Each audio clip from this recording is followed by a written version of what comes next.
Hi, everyone. Welcome to the Elevating Aesthetics podcast. I'm Brittany Perez. I'm Courtney Burke. And we're here to talk to Michelle Griffin. She is a PR expert and owner of the Brand Therapist. And tell us a little bit about yourself, Michelle. Well, thank you. It's so good to be here. So I am the Brand Therapist, and I'm actually the founder of Standout Women, which is my personal branding PR platform to help women not just be seen, but stand out with personal branding in PR. So I'm excited to talk today to both of you and give your listeners and viewers tips on how to get their brand out there. I'm so excited to have Michelle because she has helped me with my personal branding, and she did an excellent job, and we're still working together on that. So I'm so excited to hear more of her tips and tricks and kind of the way that her brain works whenever we're talking about branding. Absolutely. So I do have a couple of questions. Okay. So what inspired you to become a personal brand therapist? Well, I started my career, I think it was back in when I was 17. I always knew I wanted to be in public relations. And just over the years, morphing, I just realized the combination when I started my consultancy 4 years ago, the combination of personal branding and PR are just the perfect marriage of how to get yourself out there and then how to amplify it. So I always knew that telling your story was such an important part of getting out there, and especially in the age of digital. And now, especially for women experts, to really, get out from behind the scenes, not be afraid to be invisible, and really positioning them. And that's really what I do, is positioning them how to stand out for what they want to stand for and to make those dreams happen. I love it because it can be very uncomfortable to promote yourself. Yes. Right? But we're doing it in such a tasteful way whenever we're working on personal branding. So it doesn't feel like we're saying, oh, it's all about me, look at me. We're finding a way to really develop our brands and relate to our consumers. So for me, on my social media, you've really helped me in a way to where it helps build trust and rapport. And my patients are able to see me for who I am. I can have the fun side and the professional side. Absolutely. And I feel like when my patients come in now, they're like asking about my home life, my professional life. And my favorite line is almost sure everywhere I go is visibility is not vanity. Visibility is being valuable, where you share your perspectives, personal and professional, and really stand out to reach and relate to the right people. Yes. And that's essentially what you're trying to do. You're not trying to reach everybody. And when we realize I'm here for these type of people to solve the problem and really help them, then you can really open up and feel really clear and confident. That's one of the two things that really help my clients do. Feel very clear on how to introduce, how to talk about myself online and off. And then that just transcends to being very confident and comfortable. I think that you're spot on with that. And I think you're so great at that because I feel like I do so many things and you really have been helping me narrow down what I want to focus on. Yes. And being more clear. Oh my goodness. I feel like clarity is a superpower. Yeah. It really, truly is. So you can just, it's the thing that leads to confidence, and then it just keeps building your credibility. And I think that was because I suffered from not being clear when I realized I wanted to leave my job, like you, start my own business. There was a million things I could do, and that inner self just talks you into so many different things. It's confusing. And so that's how and why I am the brand therapist, because I help draw it out of you, find what your superpower is, and get you clear. And yes. I don't think I've ever heard of like a brand therapist before. That's so awesome, because it is really hard to want to be able to like show yourself to others without coming across in a prideful way. Yes. So I think that's awesome that you pull it out of somebody in a really elegant way, in an empowering way, and not like a prideful, it's all about me way. Absolutely. And it's all about being very impactful and influencer and being influencing with, your expertise. But having, a realization that you have a message, expertise, all the things that can really, change someone, transform someone. So that's why I call myself the brand therapist, because you almost have to get it pulled out of you. You can't really take it from a course or anything like that. Some things you can, but that true inner self, we're just too close to it. Mm-hmm. So without giving us too many of your secrets, what are a couple of those like key elements that you use to help someone identify their brand? Because when I came to you, I'm like, I do a podcast and I train and I have my own, med spa. And what are just a couple little small things that you do to say, okay, let's narrow this down and find what resonates with you and with your consumers. I love that you said resonates with you and who you're here to serve, because I see a lot of people just get out there and do stuff and then it doesn't really go back to them. So it all starts internal, the internal clarity. And in that 30-day Visible Brand Authority program I have these deep dive assessments that I ask my clients, and you'd be surprised at the things that when you're not, you can just free flow, you say all the things. So I help you find that golden thread, if you will, that really relates to who you are. So knowing who you are, what you stand for, and why you want to be out there, because we all have different goals, right? And that's really going to dictate how to take your brand, how to merge the PR in it. So getting internal clarity is so critical. I say that's the first step. And the processes that you use really help me identify that, because I feel like myself and a lot of women that I know, we want to do so many things, yes. right? And we don't know how to narrow our goals and our mindset down. And you help so much with that. Yeah, you find the golden thread, and then that leads into the positioning. How do you want to stand out? And then we can most likely, if it's not, you don't want to do too many things going out of the gate. You want to stay really clear, and I call it narrow laning. People talk about niche, and I'm like, forget that. It's a narrow lane, how you want to be known, what's the core bridge, and then we can expand from there. So getting internal clarity of the pieces, and then getting external clarity on who you're here to serve, and then that professional clarity. I call that the brand clarity trifecta. It's kind of like the first thing, but we know we work with you, and how are we going to position you? And first you started with your goals and your vision, which was really spot on. She has a ton. She does, but even on a continuous level, we always like to have the end in mind. Where is it that you want to go? Because every client's different. So having the end in mind is another tip, I would say. Yeah, absolutely. What do you feel like is one of the biggest challenges? I feel like Brittany would be such a challenge because she has all these visions, all these goals.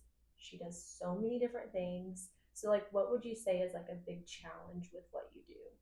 I think, first of all, just, knowing, okay, here's how I'm going to start, and this is what I want, but let's work in sequence how to get there, because you can burn yourself out so fast. And if you do it right, they all will build up on each other. On my 7-step process, my brand GPS framework, which I'm writing my book about coming out this fall, Own Your Lane, the last step is propel, because they all build on each other. And if you're doing it right, it's just going to keep propelling you higher and higher. But the main thing is just have some clear-cut goals. And then what I do with my clients, I have them set their current goals, their 30-day goals, and then every quarter. And so they go, okay, the next year, this is all I'm working on. And we work toward that. And then we adjust 3 to 5 years from there. So having that vision is what you do, the roadmap. That's what owning your lane is all about, and what I'm writing about. I love being able to check off the list. I did this step, I did that. It's empowering, it isn't so it? Good. Yes. It's so good to have a list. We were literally just talking about, all right, let's make a list and check it off. Yes. I love long-term, short-term goals. That's always me. Yes. I'm always okay, what's my goal today? I love goals. Everyone does, because you feel like I can do this. It's a daily, confidence boost to check something off, and I can do these hard things, Yes, absolutely.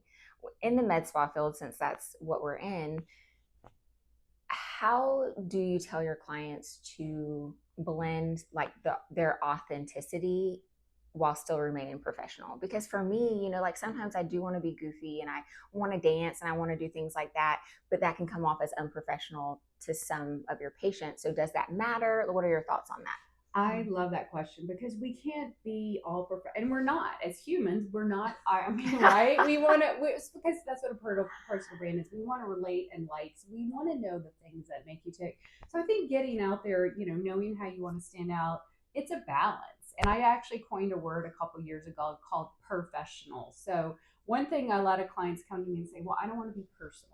I'm scared to, and I say it's being personable. Right. Just like when you and I were having this conversation here. So you want to mix being personable and professional.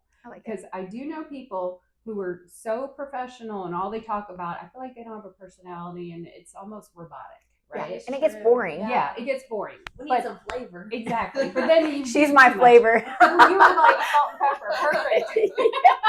She's like a chicken breast and I'm the seasoning. Peanut butter and jelly. You can make all those analogies. I love that. But then if you're too personable, like I know people, especially on LinkedIn where I hang out a lot, is that I know people who are they never talk about their expertise or all they do is just fluffy stuff, and then I don't know that they have that expertise. So especially maybe starting out, I would maybe do it like an 80-20, and then you can adjust, but we've got it, I would say 75-25, 80-20.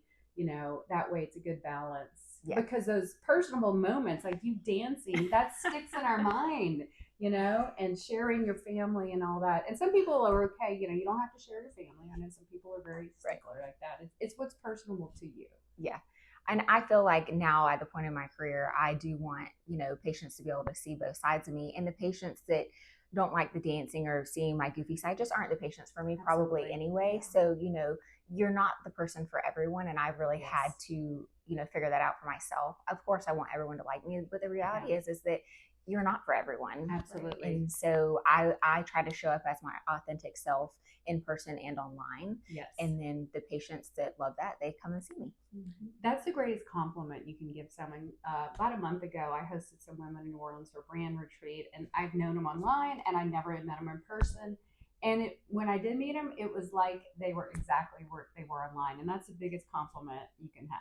I actually had someone say that to me in person. I can't recall which patient it was, but she goes, "You're just like you are on Instagram." And I did also take that as a compliment, because I do try to show up as myself.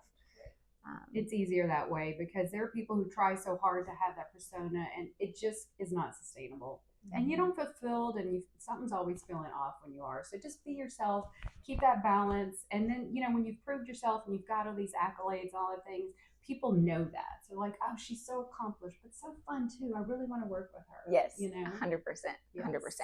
So I would love to leave our audience with just 3 of your best tips in order to establish or start establishing a personal brand for themselves. I love that question because, this is the year. Now is the time. Don't think tomorrow.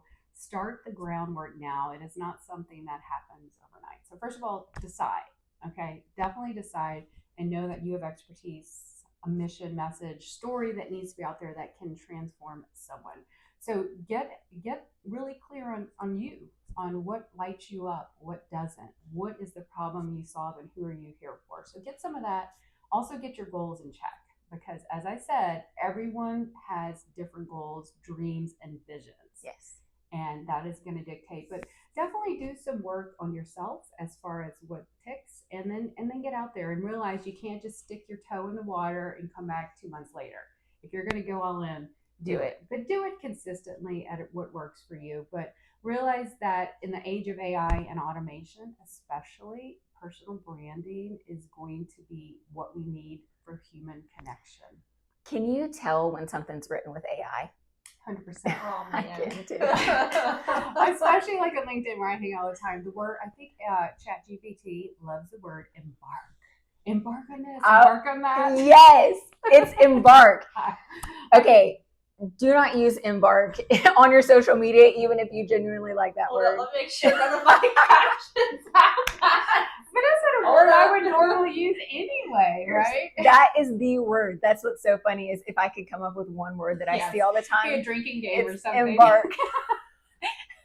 I have never used that word ever. I probably have a post with it. Makes me think we're going on a cruise. And even though it's just such a clunky, jargony word, that's the thing, just talk like you do. And I'll tell a lot of my clients, look, if you're having a problem writing this, just pull up otter.ai and just start walking and talking. And that conversational tone is what we need and what we want. Sure. And that's going to be you and you and the way how you say things. But don't use ChatGPT. We want to know you.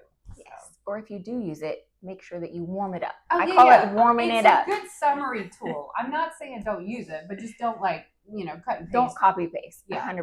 I agree. Yes. The last thing that I want to touch on, because you are so fantastic at it and I am terrible, is LinkedIn. Yes. And for your personal brand, I feel like LinkedIn is so important. Yes, absolutely. So I tell everyone now when I teach, I wrote the LinkedIn branding book.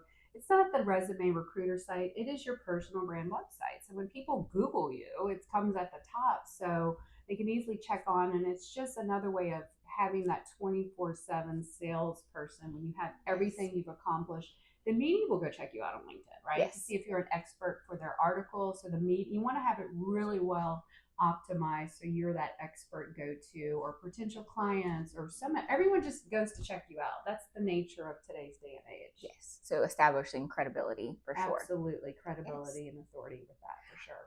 Thank you so much. Thank you. I feel like I was an audience in this podcast because I learned so much. I'm just soaking all this in. I can literally listen to you talk all day long. Oh, I thank you. You're No. so encouraging Oh. and inspiring. Well, I love that you were doing your brand and your brands, of course, and anyone in this industry, really anyone, but this industry in particular is so ripe and ready to build their personal brands. Absolutely. Because we're all doing, I mean, you're doing the same products, the same things, but not the way you do it, your take, your philosophy, and your perspectives. And that, as you said, is going to draw the right people to you because you want the right clients and patients. Yes. I know I do. And so getting out there, showing what you're about, is going to have that beautiful marriage and match, right? Yes, so I absolutely say, agree. go get that brand built, start today. You'll be thank yourself a year from now. I agree. Less. That's awesome. I agree. That's awesome. Well, thank This you. was Thank you so both. fun. That was so good. Thank you. So good.